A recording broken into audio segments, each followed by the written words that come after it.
jeu familial de Thibaut Catins et Olivier Grégoire, édité chez Acting Games. Élément essentiel du jeu, le coffre que nous allons charger et décharger au cours de la partie. Chaque joueur va recevoir au départ un tout petit navire qu'il va devoir essayer d'agrandir grâce aux cartes qu'il va pouvoir gagner s'il joue bien. Sur ces différents bateaux, il y a différents éléments, des hublots, des sabords, des fenêtres, des mâts et des ponts, sur lesquels on va pouvoir mettre différents éléments qui sont les marins, les différents types de drapeaux, la décoration des sabords, la décoration des hublots et la décoration des fenêtres. Chaque joueur va recevoir un certain nombre de doublons, 6 pirates et élément essentiel du jeu, nous allons avoir un sablier qui est vraiment très très court. Le jeu est préparé pour 2 personnes, chacun a reçu les différents bateaux, pions et doublons. Première phase du jeu qui va se répéter 8 fois, c'est de charger le coffre. Nous prenons une pile de 6 éléments que nous plaçons sur le verso du coffre. Nous allons mettre 3 éléments de bateau dessus sans les regarder. Nous refermons le coffre. On retourne le coffre. Et le premier joueur va pouvoir lever le coffre et mettre le sablier en route. Top, c'est parti. Les joueurs, dans le même laps de temps, vont déposer des petits pirates sur des cartes qu'ils veulent absolument gagner.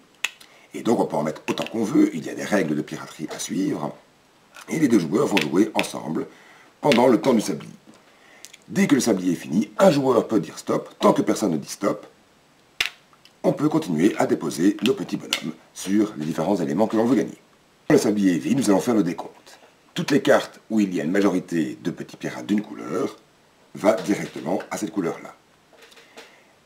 Ici c'est pour le rouge, ici c'est pour le bleu, ici c'est pour le bleu, et ici il y a égalité. En cas d'égalité, chacun reprend son coffre, son pirate, et la carte n'est pas gagnée. Avec les éléments qui restent, nous allons pouvoir faire une vente aux enchères. Pour ce faire, chacun prend ses doublons, les met dans ses mains, et va pouvoir miser en une seule fois, à point fermé, pour savoir s'il pourra choisir une pièce ou pas. Tous les joueurs ouvrent leurs points ensemble. Celui qui a mis le plus peut choisir déjà une des pièces. Le deuxième pourra choisir les pièces restantes. Une fois que le tour des enchères est terminé, les morceaux de bateau partent à la dérive et les autres pièces d'équipement retournent à la mer et serviront pour la prochaine enchère. Chaque joueur va alors équiper son bateau, mettre les différents éléments qu'il a gagnés, avec des fenêtres par exemple, des mâts sur des mâts, etc. Et puis, on va charger de nouveau le coffre pour la deuxième manche, et ainsi de suite.